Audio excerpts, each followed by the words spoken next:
Okay అండి. Ninth class text book నుంచి eighth chapter. So దీంట్లో నెరేటర్ వచ్చేసి విక్రమ్ సేథ్ గారండి. విక్రమ్ సేథ్ గారు కాఠ్మాండుని విజిట్ చేసినటువంటి విషయాలన్నీ ఈ లెసన్లో షేర్ చేసుకోవడం జరిగింది.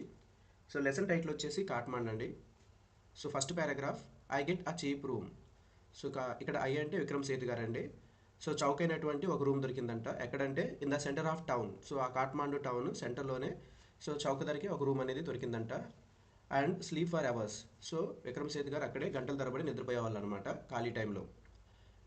The next morning with mister Shah's son and nephew I visit the two temples in Kathmandu that are most sacred to Hindu and Buddhist. So మరుసటి రోజు ఉదయం మిస్టర్ షాస్ సన్ కుమారుడు మరియు మేనల్లుడితో కలిసి విక్రమ్ సేథ్ గారు కాఠ్మాండులోని హిందువులకు బౌద్ధులకు అత్యంత పవిత్రమైనటువంటి రెండు ఆలయాలను దర్శించుకున్నారంట. Okay, right. నెక్స్ట్ అండి, at Pashupatinath Pashupatinath, outside which a sign proclaims entrance for the Hindus only. There is an atmosphere of febrile confusion.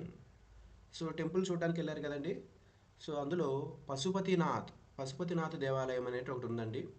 అయితే ఈ దేవాలయం వెలుపల హిందువులకు మాత్రమే ప్రవేశం అని ఒక బోర్డు కూడా రాసిందంటండి. అయితే ఈ పశుపతినాథ్ దేవాలయం ఎలా ఉందంటే అట్మాస్ఫియర్ ఆఫ్ కన్ఫ్యూజన్ అంటే హర్రీడ్ యాక్టివిటీ, కంప్లీట్ కేయాస్, గందరగోళంగా ఉందంటండి వాతావరణం. సో ఈ జనసందోహంతో ఈ టెంపుల్ ముందు, పశుపతినాథ్ టెంపుల్ ముందు గందరగోళంగా ఉంది అని చెప్పేసి చెప్తున్నారు. Okay, priests, hawkers, devotees, tourist, cows, monkeys, pigeons and dogs Rome through the ground. So ఆ ఆలయము వెలుపల కానీ లోపల కానీ ఎలా ఉందంటే పూజారులు, వ్యాపారులు, భక్తులు, పర్యాటకులు, ఆవులు, కోతులు, పావురాలు, కుక్కలు ఇవన్నీ తిరుగుతూ ఉన్నాయి అంటండి ఆ టెంపుల్ ఆవరణంలో. ఓకే, సో ఆ రకంగా గందరగోళంగా కిక్కిరిసిపోయిందంట. We offer a few flowers. So దేవుడి దగ్గరికి వెళ్తున్నారు కాబట్టి కొన్ని పూలు కొనుక్కొని వెళ్ళారంట సమర్పించడానికి. Okay, right.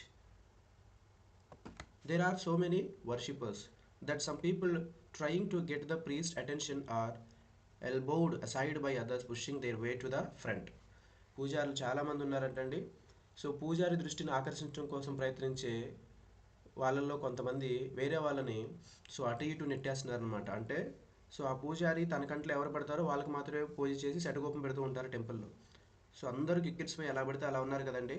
సో పూజారి దృష్టిలో పడడం కోసం, తొందరగా దేవుడి దర్శనం చేసుకోవడం కోసం ఒకరినొకరు నెట్టుకుంటూ పూజారి దృష్టిలో తొందరగా పడేసి దర్శనం చేసుకొని రావాలి అన్నట్లుగా కొంచెం హడావుడిగా ఉన్నారట జనాలు ఒకరినొకరు పుష్ చేసుకుంటూ. ఆ princess of the Nepalese royal house appears, every one bows and makes way. So ఈ లోపులో నేపాలీ రాజకుటుంబానికి చెందినటువంటి యువరాణి అక్కడ ప్రత్యక్షమైందంట, కనిపించిందనమాట. ఆమె కూడా సో ఈ పశుపతినాథ్ దేవాలయంలో దర్శనం కోసం వచ్చారు. ఎప్పుడైతే ఆమె కనిపించిందో అక్కడ ఉన్న వాళ్ళందరూ కూడా ఆమెకి సాష్టాంగ నమస్కారం చేసి ఆమెకి దారిచ్చారంటండి. ఎందుకంటే వాళ్ళు రాజకుటుంబీలు కాబట్టి అందరూ ఒకసారిగా ఆమెకి దారి ఇవ్వటం స్టార్ట్ చేశారు. సో అప్పటిదాకా అయితే ఒకరినొకరు పుష్ చేసుకుంటూ ఉన్నారు. By the main gate a party of saffron clad western struggle for permission to enter. అయితే ఈ పశుపతినాథ్ దేవాలయం యొక్క ప్రధాన ద్వారం వద్ద ఎంట్రన్స్ దగ్గర కాషాయ దుస్తులు ధరించినటువంటి వెస్ట్రన్ ఒక గ్రూప్ ఆఫ్ వెస్ట్రన్ పీపుల్ లోపలికి రావడం కోసం, అనుమతి కోసం పోరాడుతూ ఉన్నారనమాట. సో వాళ్ళని చూస్తే వెస్ట్రన్ పీపుల్ లాగా ఉన్నారు కదండి, మేబీ అందుకని వాళ్ళకి త్వరగా హిందూ దేవాలయంలోకి పర్మిషన్ ఇచ్చుండరు. సో వాళ్ళు ఎంట్రీ కోసం కొంచెం ఇబ్బంది పడుతూ ఉన్నారనమాట. The policeman is not convinced that they are the Hindus, only Hindus are allowed to enter the temple. అయితే ఈ వెస్ట్రన్ పీపుల్ హిందువులు కాదు, ఎందుకంటే వాళ్ళ అపీరెన్స్ వేరేలా ఉంది అని చెప్పేసి అనుకున్నటువంటి ఆ పోలీస్ మ్యాన్ వీళ్ళకి లోపలికి అనుమతి ఇవ్వట్లేదన్నమాట.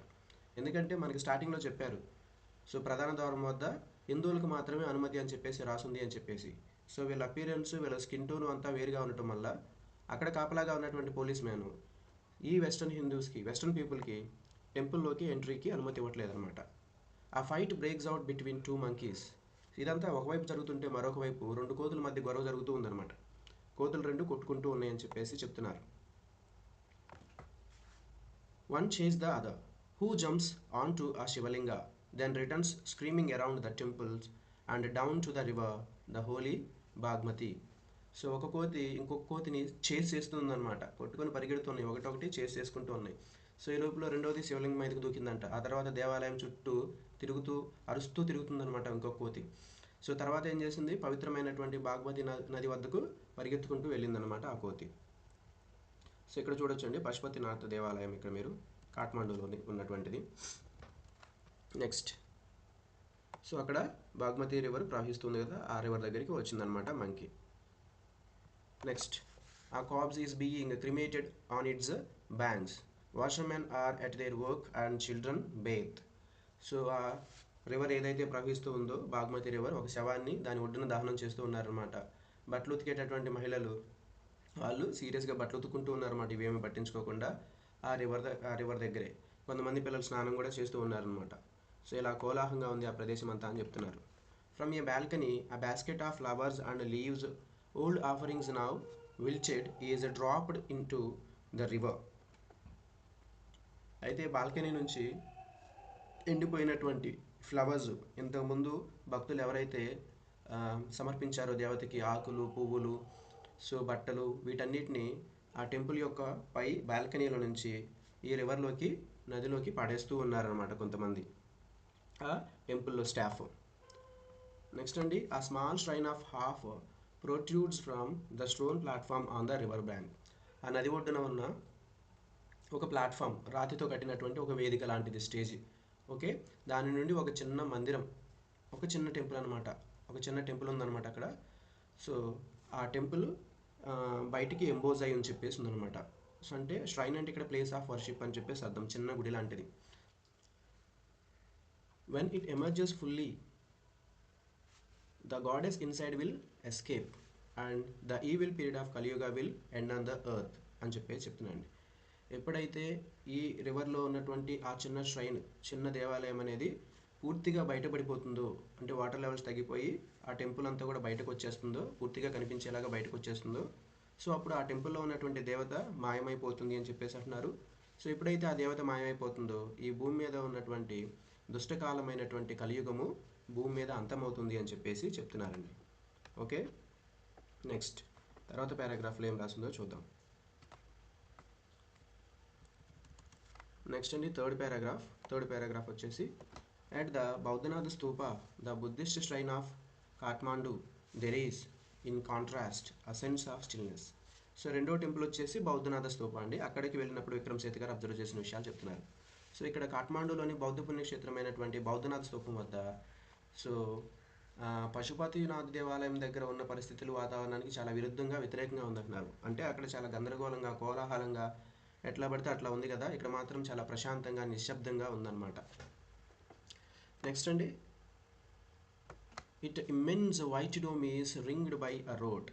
సో వైట్ డోమ్ అంటే ఇక్కడ మనము తెల్లని గోపురం అండి. ఇక్కడ ఆ టెంపుల్ యొక్క గోపురం, ఒక పెద్ద గోపురం అనమాట. సో ఈ బౌద్ధ స్తూప యొక్క విశాలమైనటువంటి తెల్లని గోపురం ఉందన్నమాట. అది దాని పక్కన ఒక రోడ్డు కూడా ఉంది, రోడ్డు కానుకొని ఈ స్తూపం అనేది ఉంది అని చెప్పేసి చెప్తున్నారు. A small shop stand on its outer edge. So ఆ రోడ్డుకి అటువైపులా ఇటువైపులా చిన్న దుకాణాలు ఉన్నాయని చెప్పేసి చెప్తున్నారు. Many of these are owned by Tibetan immigrants. So అందులో ఆ దుకాణాలు, ఆ షాప్స్ ఏవైతే ఉన్నాయో వీటిలో చాలా టిబెట్ నుంచి వచ్చినటువంటి వలసదారులకు చెందినటువంటి షాప్సే ఉన్నాయి. వాళ్ళు ఇక్కడికి వచ్చేసి షాప్స్ అనేవి పెట్టుకోవడం అనేది జరిగింది అని చెప్పేసి అంటున్నారు. Felt bags, Tibetan prints and silver jewellery can be brought here. So అక్కడ ఫెల్ట్ బ్యాగ్లు, టిబేటియన్ ప్రింట్ చేసినటువంటి ప్రింట్ స్క్రీన్స్ లాంటివి, వెండి ఆభరణాలు, ఇలాంటివి చాలా అక్కడ టిబెట్ కల్చర్కి సంబంధించినవి అక్కడ దొరుకుతాయి అని చెప్పేసి చెప్తున్నారు. There are no crowds, this is a haven of quietness in the busy streets around. అయితే ఈ బౌద్ధ స్తూప దగ్గర మాత్రం గుంపులుగా జనాలు ఎవరూ లేరు. చుట్టుపక్కల రద్దీగా ఉండేటటువంటి వీధుల్లో, అంత రద్దీగా ఉండేటటువంటి వీధుల్లో ఈ పర్టికులర్గా బౌద్ధ స్తూప అనేది మాత్రం నిశ్శబ్దానికి నిలయంగా ఉంది. సో హెవెన్ అంటే సేఫ్ ప్లేస్ అని చెప్పేసి అర్థమండి. నిశ్శబ్దానికి నిలయంగా ఉంది బౌద్ధ స్తూప మాత్రం అని చెప్పేసి చెప్తున్నారు. నెక్స్ట్ అండి, Kathmandu is vivid, mercenary, religious, with small shrines to flowers adorned deities along the narrowest and busiest streets. So Kathmandu స్పష్టంగా ఎలా ఉంది అని చెప్పేసి అంటే, వివిడ్ చాలా స్పష్టంగా ఉంది, మతపరమైనటువంటిది, కొంచెం స్మాల్ ష్రైన్స్ అంటే చిన్న దేవాలయాలు ఉన్నాయి. ఆ చిన్న దేవాలయాన్ని కూడా పూలతో అలంకరించబడి ఉన్నాయి. ఇంకా దేవతల యొక్క వీధులన్నీ కూడా చాలా నారోయెస్ట్గా రద్దీగా ఉన్నాయి వీధులన్నీ కూడా, వీధులు చాలా బిజీగా ఉన్నాయి అని చెప్పేసి చెప్తున్నారు. ఓకే అండి.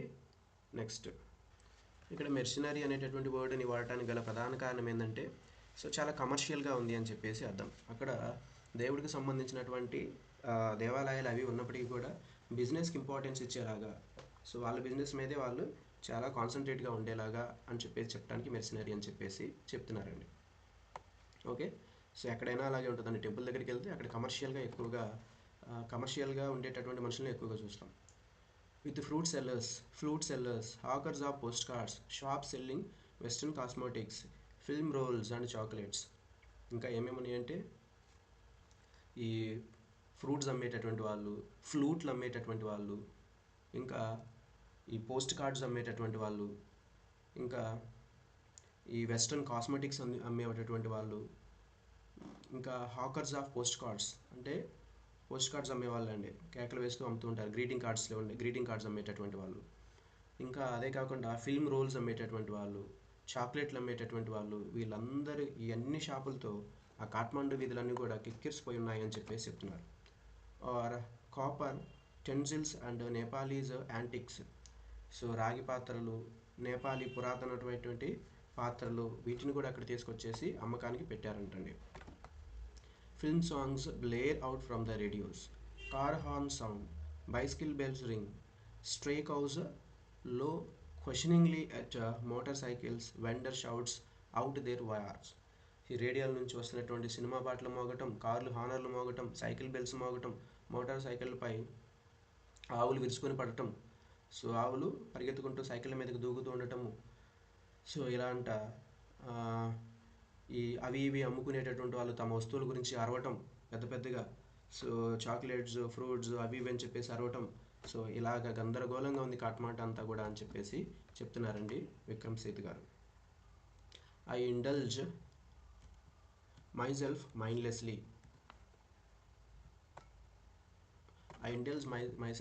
మైండ్లెస్లీ. సో వీటన్నిటి విషయాల్లో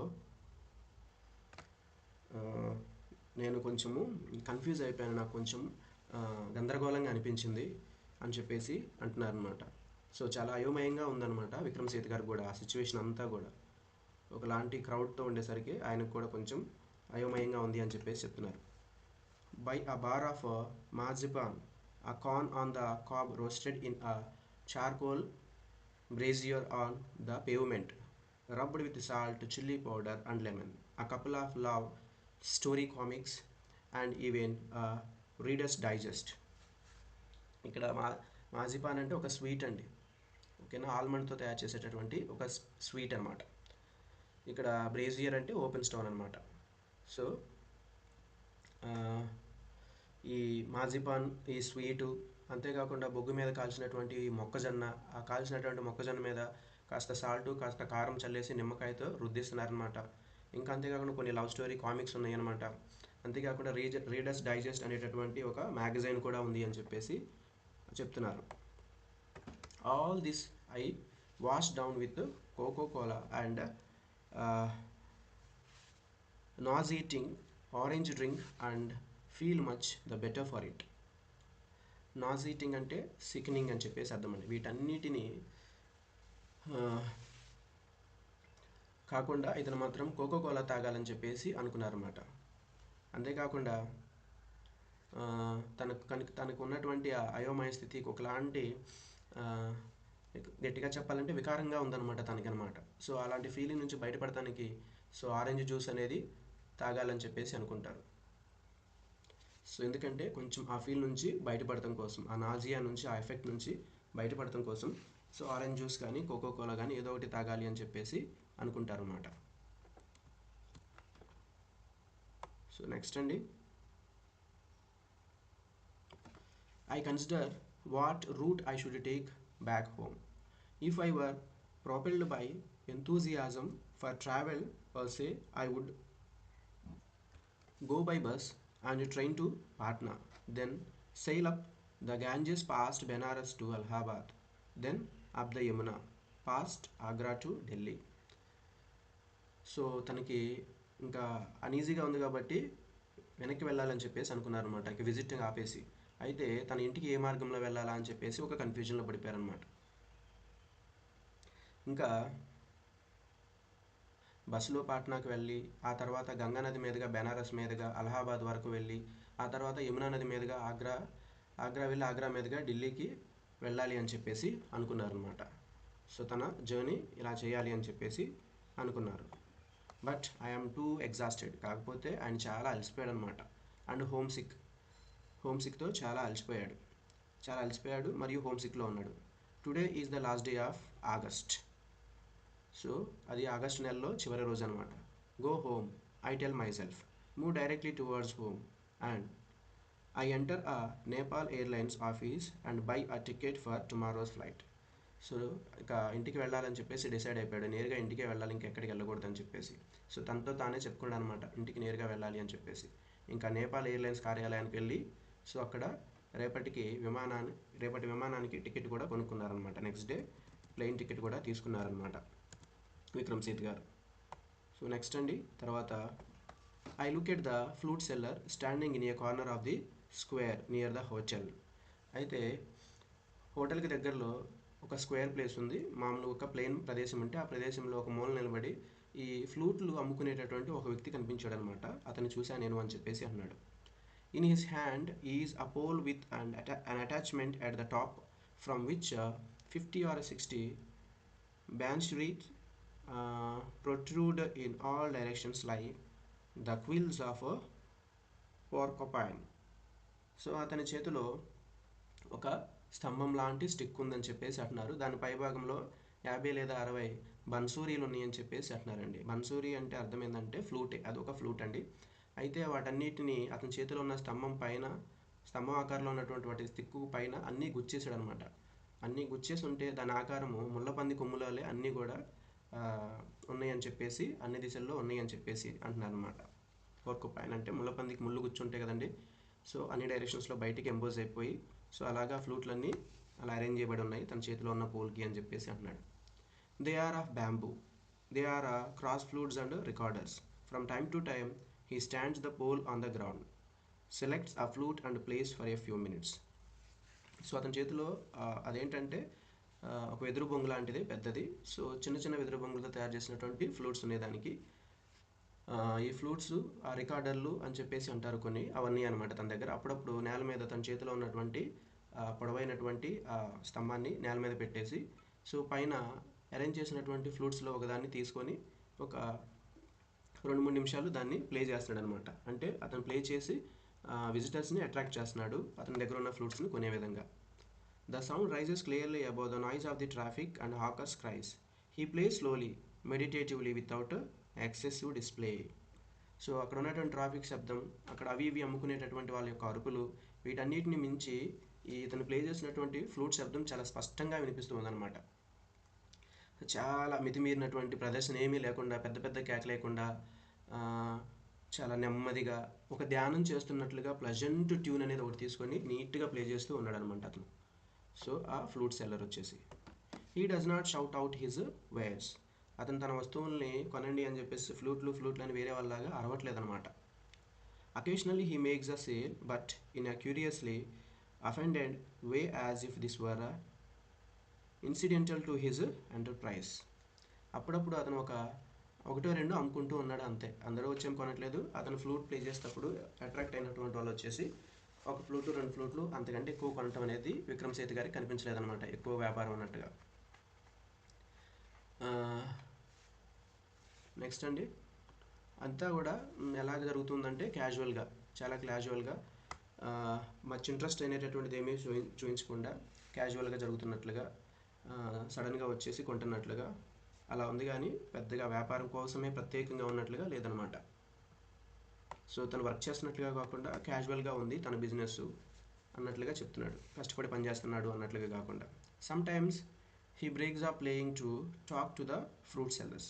సో కొన్నిసార్లు ఏం చేస్తున్నాడు, అది ప్లే చేయడం అనేది ఆపేసి వేరే వ్యాపారులు, పండ్లు అమ్ముకునేటటువంటి వ్యాపారులు ఉన్నారు కదా, వాళ్ళతో కొంచెం చిట్ చాట్ అనేది చేస్తూ ఉన్నాడు అని చెప్పేసి చెప్తున్నారు.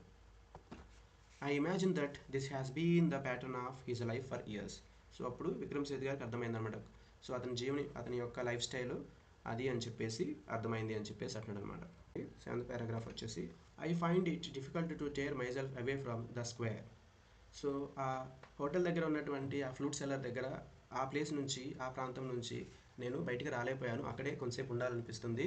సో అక్కడ ఉన్నటువంటి సంగీతం నన్ను అంతగా ఆకట్టుకుంది, ఆ ఫ్లూట్ సంగీతం అని చెప్పేసి అంటున్నారు. Flute music always does this to me. So flute సంగీతాన్ని విన్న ప్రతిసారి కూడా నేను ఒకలాంటి లోకంలోకి వెళ్ళిపోతాను, అక్కడే ఎంతసేపు అయినా స్పెండ్ చేయాలనుకుంటాను, అంత త్వరగా బయటకు రాలేను ఆ ప్రదేశం నుంచి, ఆ వాతావరణం నుంచి అని చెప్పేసి అంటున్నారు.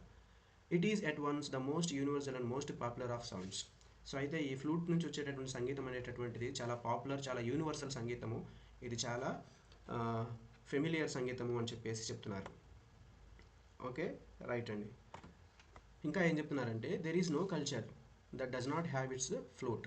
ఏ కల్చరు కూడా వాళ్ళ యొక్క సంస్కృతిలో ఈ ఫ్లూట్ అనేటటువంటిది లేకుండా ఉండదు వాళ్ళ యొక్క సంగీత వాయిద్యాలలో అన్నట్లుగా చెప్తున్నారండి. విక్రమ్ సేథ్ గారి యొక్క స్టడీస్కి సంబంధించి ఆయన స్టడీ చేసిన దాని ప్రకారం. సో ఆయనకి సంబంధించి ఆయన చూసిన దాంట్లో కొన్ని మనతో షేర్ కూడా చేసుకోవడం జరుగుతుంది. ఏంటంటే రీడ్నే అనేటటువంటి ఒక సంగీత వాయిద్యము, ద రికార్డర్, జపనీస్లో ఉన్నటువంటి షకుహాచి అనేటటువంటి వాయిద్యము, ఇది కూడా ఇవన్నీ కూడా ఈ ఫ్లూట్కి సంబంధించినటువంటి ఒక్కొక్క ప్రాంతంలో ఒక్కొక్క రకంగా పిలువబడేటటువంటి ఫ్లూట్స్ అనమాట. అదేవిధంగా హిందుస్థానీకి సంబంధించినటువంటి ఈ బన్సారీ. సో ఇవన్నీ కూడా ఎలాంటివంటే ఒక క్లాసికల్ మ్యూజిక్ని ప్రొడ్యూస్ చేస్తూ క్లియర్ క్లాసికల్ మ్యూజిక్ని ప్రొడ్యూస్ చేసేటటువంటి బ్రీతీ ఫ్లూట్స్ అనమాట. సో అంటే బ్రీత్, శ్వాస ద్వారా పలికించేటటువంటి సంగీతాన్ని పలికించేటటువంటి అనమాట. అదేవిధంగా సౌత్ ఆఫ్రికాలో ఉన్నటువంటివి బ్రీతీ ఫ్లూటు, అదేవిధంగా చైనాలో ఉన్నటువంటి హై పిచ్డ్ ఫ్లూట్స్, ఇవన్నీ కూడా ఫ్లూట్కి సంబంధించినటువంటివి అండి. సో ప్రతి కల్చరు, దాన్ని మొత్తంగా చెప్పాలనుకునేది ఏంటంటే ఏ కల్చరు కూడా, ఏ సంస్కృతి కూడా ఫ్లూట్ అనేది లేకుండా లేదు వాళ్ళ యొక్క ట్రెడిషన్లో అని చెప్పేసి చెప్తున్నారు. Each has its specific fingering and compass. ప్రతి వాయిద్యము అది ఏ పేరుతో ఎక్కడ ఎలా ఉన్నప్పటికీ కూడా ప్రతి వాయిద్యాన్ని ప్లే చేయడానికి ఒక స్పెసిఫిక్ వే ఉంటుంది, దాన్ని ఫింగరింగ్ అని చెప్పేసి అంటున్నారు. అంటే దాని యొక్క బ్లో చేసినప్పుడు దాని నుంచి రిలీజ్ చేసేటటువంటి ఆ శ్వాస బయటికి కొన్ని హోల్స్ నుంచి బయటకు వస్తుంది. ఆ హోల్స్ అనేవి ఒక ప్యాటర్న్లో క్లోజ్ చేస్తూ ఓపెన్ చేస్తూ ఉన్నప్పుడు సంగీతం ఒక రిథమికల్గా వస్తుంది. సో ఆ రకంగా ప్లే చేయడానికి ప్రతి ఒక్క వాయిద్యానికి ఒక ప్రత్యేకమైనటువంటి వే ఉంటుంది అని చెప్పేసి చెప్తున్నారు. It waves its own associations. అంతేకాదు సో ప్రతి ఈ వాయిద్యానికి దాని స్వరానికి సంబంధించినటువంటి ఒక అనుబంధం అనేది ఉంటుంది, దాని స్వరాల్లో కూడా వాయిద్యానికి సంబంధించి అని చెప్పేసి చెప్తున్నారండి. సో ఇంకా ఏం చెప్తున్నారంటే at to hear any flute is. So A flute అయినా సరే, ఏ వాయిద్యం అయినా సరే ఫ్లూట్కి సంబంధించింది, సో దాన్ని వినడం అనేటటువంటిది it seems to me. So దాన్ని వినడం అనేటటువంటిది నాకు to be drawn in of all mankind. So నన్ను ఒక ప్రత్యేకమైనటువంటి ఒక ప్రపంచంలోకి తీసుకెళ్ళిపోతుంది. To be drawn in and to be moved by music closes its phrases and sentences to the human voice. దానిలో ఉన్నటువంటి స్వరాలు, సంగీతము, ఇవన్నీ కూడా హ్యూమన్ వాయిస్కి చాలా క్లోజ్గా ఉన్నట్లుగా అనిపిస్తుంది. ఈ స్వరాలన్నీ కూడా నన్ను ఒక ప్రత్యేకమైనటువంటి ప్రపంచంలోనికి తీసుకువెళ్తాయి అని చెప్పేసి చెప్తున్నారు అన్నమాట. నెక్స్ట్, ఇది మనిషి యొక్క స్వరాలతో ఒకలాంటి అనుబంధాన్ని కలిగి ఉంది అని చెప్పేసి కూడా చెప్తున్నారండి. సో ఇంకా ఏం చెప్తున్నారంటే its motive force too is living breath. Its motive force too is living breath and it too needs to pause and breathe before it can go on. So దీన్ని ప్లే చేయడానికి మనకి బ్రీతింగ్, శ్వాసను బిగబట్టడం అనేటటువంటిది చాలా అత్యవసరము. So శ్వాసను బిగబట్టి blow చేయటమే కాదు, బ్రీత్ని మధ్య మధ్యలో పాస్ తీసుకుంటూ బ్రీత్ని రిలీజ్ చేస్తూ ఉండాలి. అప్పుడే మనము ప్రత్యేకమైనటువంటి ఈ స్వరాలను, సంగీతాలని ఈ ఫ్లూట్ నుంచి మనం ప్లే చేయగలము. సో శ్వాస తీసుకొని ఊపిరి బిగబట్టి మరి వీటిని ప్లే చేయాల్సి ఉంటుంది. సో ఈ వాయిద్యాలు అని చెప్పేసి చెప్తున్నారు. నెక్స్ట్ అండి, that I can be so affected by a few familiar phrases on bansuri. So ఈ బన్సూరి మీద ప్లే చేసేటటువంటి స్వరాలు, తనకి కొంచెం ఫెమిలియర్ అయినటువంటి స్వరాలు ఇతన్ని విన్నప్పుడు ఇతన్ని బాగా ఎఫెక్ట్ చేసాయన్నమాట, ప్రభావితం చేసాయన్నమాట. సో ఎప్పుడు సర్ప్రైజ్ మీ ఎట్ ఫస్ట్. అంతేకాదు ఫస్ట్ టైం విన్నప్పుడు చాలా సర్ప్రైజ్కి కూడా గురయ్యాను అని చెప్పేసి అంటున్నారు. For on the previous occasion that I have return home after a long absence of abroad. దేశ విదేశాలు తిరిగేసి వచ్చేసినప్పుడు నేను ఈ నేపాల్ వెళ్ళినప్పుడు నాకు తెలిసినటువంటి కొన్ని స్వరాలు, మొదటిగా ఈ బన్సారీ అనేటటువంటి ఫ్లూట్ మీద ప్లే చేస్తుంటే విన్నప్పుడు ఆ స్వరాలు నన్ను చాలా ప్రభావితం చేశాయి. మొదటిగా విన్నప్పుడు నేను సర్ప్రైజ్కి కూడా గురయ్యాను అని చెప్పేసి చెప్తున్నారండి. I have hardly notice such details. నేను సో ఈ బన్సారీకి సంబంధించినటువంటి ఆ నోట్స్, మ్యూజిక్లు, వీటన్నిటిని నేను అంతగా ఈ డీటెయిల్స్ అంతగా నేను ఎప్పుడు గమనించలేదు కానీ and certainly have not invested them with a significance I do now. కానీ ఇప్పుడు నేను వింటున్నటువంటి ఈ స్వరాలు, సో వీటి మీద ఒక ఒకలాంటి మనసుని కేంద్రీకృతం చేశాను. సో ఇవి నన్ను పూర్తిగా మంత్రముగ్ధుణ్ణి చేస్తూ ఉన్నవి. సో ఈ సంగీతం నుంచి నేను బయటికి రాలేకపోతున్నాను అని చెప్పేసి చెప్తున్నారండి. సో అదండి ఆ, కాఠ్మాండు లెసన్కి సంబంధించినటువంటి పూర్తి డీటెయిల్స్. సో విక్రమ్ సేత్ గారు రాసినటువంటి ఈ కాఠ్మాండు అండి. ఓకే, థ్యాంక్ యూ అని అన్నారు.